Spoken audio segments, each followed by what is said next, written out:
Please, someone tell me how a foreigner gets a CDL. It doesn't happen. It does happen. That's the problem. It So does. yeah, so these companies. So again, if you're say you're an Indian group, right, or you're a Polish group, or you're a Macedonian group, or whatever, you know the loopholes. So basically, you bring these drivers in on visas, right? Or they come in illegally, like the other guy did, and they apply for the work permit asylum stuff, and then they go to states like California, North Carolina, Washington, and then they get their CDLs because these states were not following the FMCSA guidelines. So there's a bunch of these drivers. Now they bring these drivers from all these places across the world, and they pay them like 20 cents cheaper than like save the going average right now is like 70 cents a mile. They're paying these guys 45, 50 cents a mile. So now when they're calling a broker to book a load, they have a cushion of 10 or 15 cents, 20 cents, 25 cents, whatever, to be cheaper than you are rate per mile because they're saving that money on paying the driver a lower wage. And that's what's causing a lot of the rates to go down because these guys are doing it Yeah. for cheaper. And the companies are still making, 5, 10% extra because they're able to pay these drivers cheaper, and which is messing up the market. So when she's asking, like, how do they get these licenses? They get them through all, like, what was it, B1 visas, asylum seekers, all sorts of stuff. That's how they get these licenses. And if you want to even take it a step further, because again, I've been in these CDL schools. All they do all day long is just repeat the same words. All they want to do is just learn the exact words that they need to learn to pass the test. They will not speak a lick of English. They will not. You'll try to even explain to them, hey, look, it might be for your benefit to at least be able to communicate. You don't gotta speak like I do. And I've been called racist for saying that. And I'm talking about before COVID. This was like back in 2017 that I would tell people around me, hey, look, it's for your benefit. You are in the United States. And people look at you like, no, we're just here to work or we're here to do this and that. And it's like, it's not that simple because if maybe you were in another industry that you weren't, you didn't have the dedication or the, how can I say,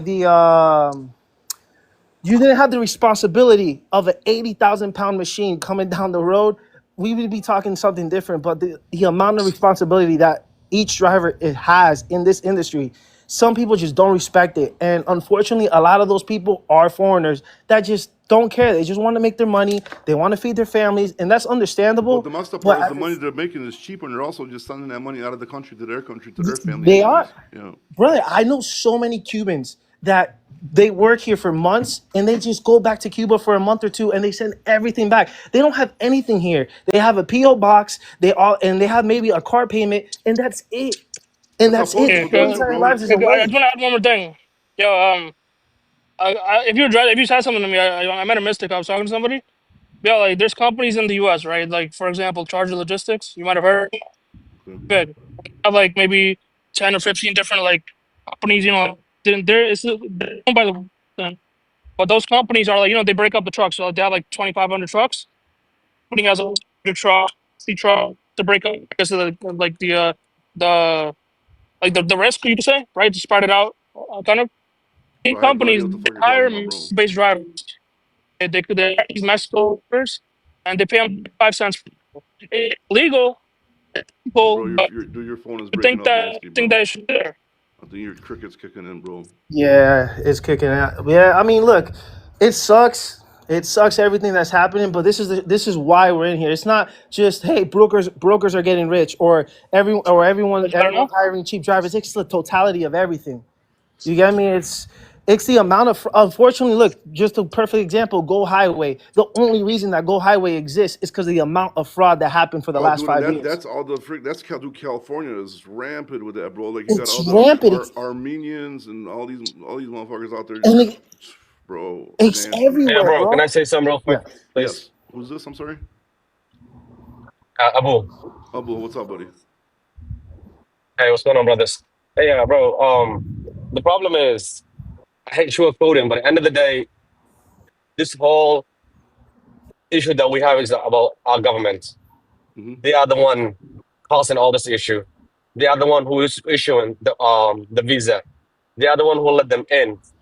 They're not Secondly, issuing it. They're No, just they are, letting it bro. No, happen he's because right. of lobbies. It's the government. It's definitely the government, bro, in certain states.